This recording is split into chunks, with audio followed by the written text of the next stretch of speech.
പഹൽഗാം ഭീകരാക്രമണത്തിന് പിന്നാലെ തീവ്രവാദം വർദ്ധിക്കാൻ കാരണം കാശ്മീരിലെ ടൂറിസം വികസനമാണ് എന്ന വിവാദ പ്രസ്താവനയുമായിട്ട് ഒരു MLA പ്രത്യക്ഷപ്പെട്ടിട്ടുണ്ട്.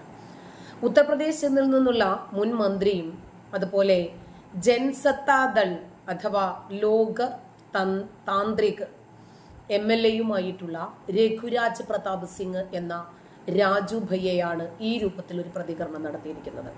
തീവ്രവാദത്തിന്റെ മതപരമായിട്ടുള്ള പ്രേരണകളെ കുറിച്ച് പറയുന്നതിനിടയിലാണ് രാജു ഭയ്യ ഈ രൂപത്തിൽ പ്രതികരിച്ചത്. കാശ്മീരിൽ അവധിക്കാല ടൂറിസം അനുവദിക്കുക വഴി ഇന്ത്യയിലെ ജനങ്ങൾ അറിയാതെ ജിഹാദിന് ഫണ്ട് ചെയ്യുകയാണെന്നും അദ്ദേഹം പ്രസ്താവിച്ചു. സമൂഹ മാധ്യമ പ്ലാറ്റ്ഫോമായിട്ടുള്ള എക്സിൽ പങ്കുവച്ച ഒരു കുറിപ്പിലാണ് രഘുരാജ് പ്രതാപ് സിംഗ് തുറന്നടിച്ചത് ഈ രൂപത്തിൽ. വെടിവെക്കുന്നതിന് മുമ്പ് ശരീരത്തിലെ വസ്ത്രങ്ങൾ അഴിപ്പിച്ച് മതപരമായ ചരടുകൾ അടക്കമുണ്ട് എന്ന് പരിശോധിച്ച് ഇത് തെളിയിക്കുന്നത് തീവ്രവാദത്തിന് മതമുണ്ട് എന്നാണെന്നും അദ്ദേഹം എക്സിൽ കുറിച്ചു. കാശ്മീർ യാത്രകൾക്കും അവിടുത്തെ ഹോട്ടലുകൾക്കും പ്രാദേശിക ഉൽപ്പന്നങ്ങൾ വാങ്ങുന്നതിലും പണം ചെലവഴിക്കുക വഴി വിനോദസഞ്ചാരികൾ രാജ്യത്തിന് ഭീഷണി ഉയർത്തുന്ന വിഘടനവാദികളെ ശ്രദ്ധയില്ലാതെ ശക്തിപ്പെടുത്തുകയാണെന്നും രഘുരാജ് പ്രതാപ് സിംഗ് കുറ്റപ്പെടുത്തി. കാശ്മീരിലെ ഹിന്ദുക്കൾ 90കളിൽ അവിടെ നിന്ന് തുരത്തി ഓടിക്കപ്പെട്ടു. അവിടെ നിന്ന് സ്വന്തം രാജ്യത്ത് തന്നെ അഭയാർത്ഥികളായി കഴിയേണ്ടി വന്നു. എന്നിട്ട് ലോകത്തിന് മുമ്പിൽ കാശ്മീർ എല്ലാം ശരിയായി എന്ന് പറയുകയും സത്യം അതല്ലാതെയാവുകയും ചെയ്യുന്ന സ്ഥിതിയാണ് ഉണ്ടായത് എന്നും അദ്ദേഹം കൂട്ടിച്ചേർത്തു. പാകിസ്ഥാൻ ആസ്ഥാനമായിട്ടുള്ള ഭീകര സംഘടനയായ ലഷ്കർ-ഇ-തൊയ്ബയുടെ പ്രാദേശിക ശാഖയായിട്ടുള്ള റെസിസ്റ്റന്റ് ഫ്രണ്ട് പഹൽഗാം ഭീകരാക്രമണത്തിന്റെ ഉത്തരവാദിത്വം ഏറ്റെടുത്തു കഴിഞ്ഞു. ആക്രമണത്തിന് ലഷ്കർ-ഇ-തൊയ്ബയുടെ കമാൻഡർ സെയ്ഫുള്ള കസൂരിയാണ് നേതൃത്വം നൽകിയതെന്നാണ് നമ്മൾ പുറത്തു വന്ന റിപ്പോർട്ടിൽ കണ്ടത്. പാകിസ്ഥാനിൽ ഇരുന്നിട്ടാണ് ആക്രമണം നിയന്ത്രിച്ചത് എന്നാണ് ഇപ്പോൾ പുറത്തു വരുന്ന വിവരങ്ങൾ. സ്ഥലത്ത് നിന്ന് നമ്പർ പ്ലേറ്റ് ഇല്ലാത്ത ഒരു ബൈക്ക് കണ്ടെത്തിയിട്ടുണ്ട്. ഇത് ഭീകരരെത്തിയ വാഹനമാണ് എന്നാണ് റിപ്പോർട്ടുകൾ പുറത്തു വരുന്നത്. ഇതെവിടെ നിന്നാണ് ലഭിച്ചത്? ആരാണ് ഇവിടെ എത്തിച്ചു കൊടുത്തത്? ഇവർക്ക് പ്രാദേശിക സഹായം ലഭിച്ചു എന്ന് പറയുമ്പോൾ ആരാണ് സഹായിച്ചത്, ഏത് രൂപത്തിൽ എന്നതിലും അന്വേഷണം നടക്കുന്നുണ്ട്.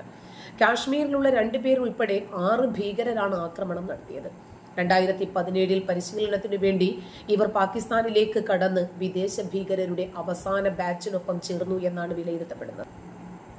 ഇവിടെ കാശ്മീരിലെ പഹൽഗാമിൽ നടന്ന ഭീകരാക്രമണത്തെ കുറിച്ചിട്ടുള്ള ചർച്ച ഇനിയും അവസാനിച്ചിട്ടില്ല.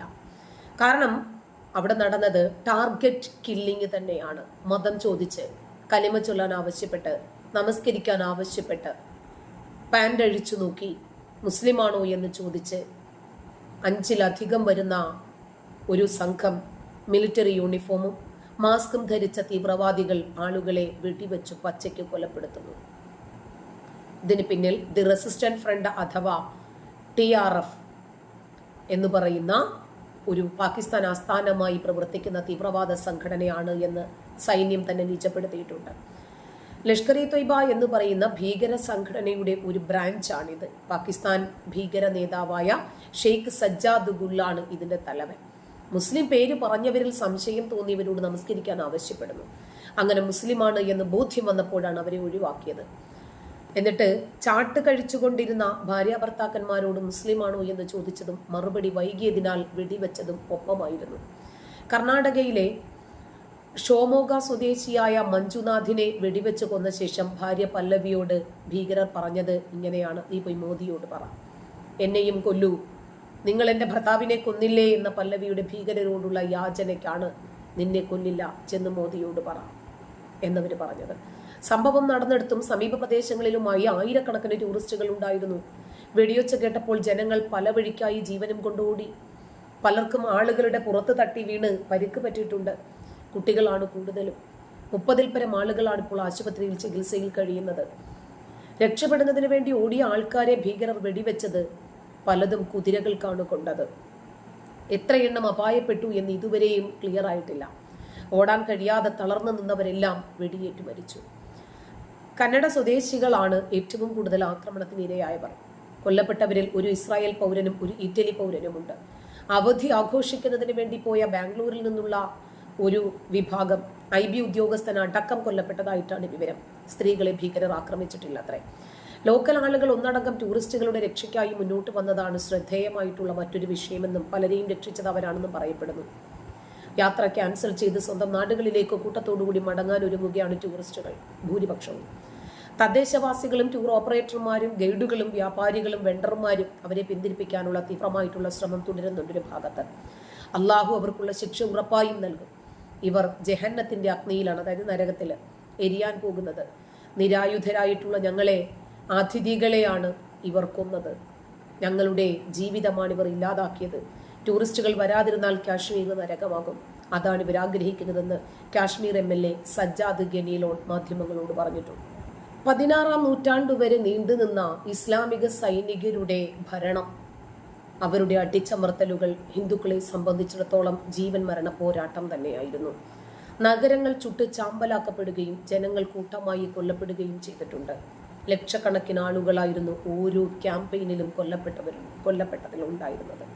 അത്രയും ആളുകൾ അടിമകളായി നാടുകടത്തപ്പെടുകയും ചെയ്തിട്ടുണ്ട്. പലപ്പോഴും അക്ഷരാർത്ഥത്തിൽ തന്നെ ഹിന്ദുക്കളുടെ തലയോട്ടികൾ കൊണ്ട് ഗോപുരങ്ങൾ പണിഞ്ഞിരുന്ന ഓരോ അധിനിവേശക്കാരനും 1000 ഐഡിയിൽ അഫ്ഗാനിസ്ഥാൻ കീഴടക്കപ്പെട്ടതോടുകൂടി തുടങ്ങിയത് ഹിന്ദുക്കളുടെ വേരോടെ പിഴുതെറിയലായിരുന്നു. അതായത് AD 1000 അഫ്ഗാനിസ്ഥാൻ കീഴടക്കിയതോടുകൂടിയാണ് ഇവർ തുടങ്ങി വെക്കുന്നത് ഹിന്ദുക്കളെ വേരോടുകൂടി പിഴുതെറിയുക. ഇപ്പോ ഹിന്ദു കുഷ് അഥവാ ഹിന്ദു ഹത്യ എന്നാണ് ഒരു പ്രദേശം ഇപ്പോഴും അറിയപ്പെടുന്നത്. നെഗേഷൻ ഓഫ് ഇന്ത്യ ഡോക്ടർ കേണാട് എന്ന് പറയുന്ന വ്യക്തി എഴുതിയ പുസ്തകത്തിൽ വളരെ കൃത്യമായിട്ട് ഇതൊക്കെ രേഖപ്പെടുത്തപ്പെട്ടിട്ടുണ്ട്. ഹിന്ദുക്കൾ ഇത്രമാത്രം സർവൈവ് ചെയ്താണ് ഇതിനെയൊക്കെ അതിജീവിച്ചത്. ഇതിനെയൊക്കെ അതിജീവിക്കുന്നതിന് വേണ്ടി അവരനുഭവിച്ച ത്യാഗങ്ങൾ എത്രയായിരുന്നു നമുക്ക് മനസ്സിലാകുകയാണ്.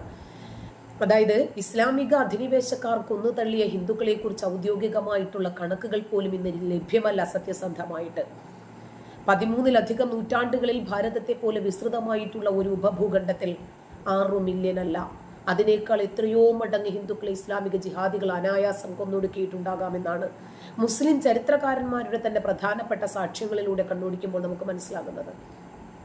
മധ്യഭാരതത്തിലെ ബഹ്മാനി സുൽത്താൻമാർ 1347 മുതൽ 1528 വരെ ലക്ഷക്കണക്കിന് വീതം ഹിന്ദുക്കളെ കൊന്നെറിഞ്ഞതിന്റെ നിരവധി ഉദാഹരണങ്ങൾ ഇപ്പോൾ ഫിസ്ത എടുത്ത് കാണിക്കുന്നുണ്ട്. ഇന്ന് നമുക്ക് ഏത് വിഷയത്തിലെയും ഡേറ്റാസ് കിട്ടാൻ പ്രയാസമില്ല. ഹിന്ദുക്കളെ ശിക്ഷിക്കണമെന്ന് തോന്നുമ്പോൾ അവർ ഏറ്റവും കുറഞ്ഞ തോതിൽ ലക്ഷ്യമാക്കിയിരുന്നത് അതാണത്രേ. ബഹമാനികൾ വെറും 3-ാം കിട പ്രവിശ്യ നാടുവാഴികളായിരുന്നു. മുഹമ്മദ് ഗസ്നി പടയോട്ടം നടത്തുകയും മുഹമ്മദ് ഗോറി ഉത്തരഭാരതത്തെ വാസ്തവത്തിൽ കീഴടക്കുകയും 1192 ദില്ലി സുൽത്താൻമാരുടെ ഭരണത്തിന് കീഴിലാകുകയും ചെയ്ത ആ സന്ദർഭത്തിലായിരുന്നു ഏറ്റവും വലിയ ഹിന്ദു വംശഹത്യ നടന്നത്.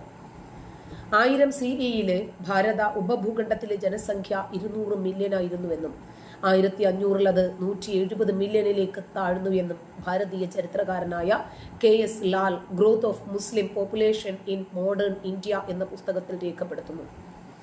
ശ്രീ ലാലിന്റെ കണക്കിൽ ഏതാണ്ട് 1000-നും 1500-നും ഇടയിൽ 60 മില്യൺ തൊട്ട് 80 മില്യൺ വരെ ആളുകൾ ഈ ഉപഭൂഖണ്ഡത്തിൽ ഇസ്ലാമിക അധിനിവേശത്തിന്റെ ഫലമായി കൊല്ലപ്പെട്ടിട്ടുണ്ട്. മുഹമ്മദ് ഗസ്നിയുടെ മാത്രം പടയോട്ടത്തിൽ 2 മില്യണിലധികം ഹിന്ദുക്കൾ കൊല്ലപ്പെട്ടിട്ടുണ്ട് എന്നാണ് അദ്ദേഹത്തിന്റെ നിഗമനം. ഈ കോണാട് എന്ന് പറയുന്ന ഡിഡ് ഇസ്ലാമിസ്റ്റ് കിൽ ഹിന്ദുസ് എന്ന പറയുന്ന പുസ്തകത്തിൽ വളരെ കൃത്യമായിട്ട് ഇതൊക്കെ എഴുതി രേഖപ്പെടുത്തപ്പെട്ടിട്ടുണ്ട്.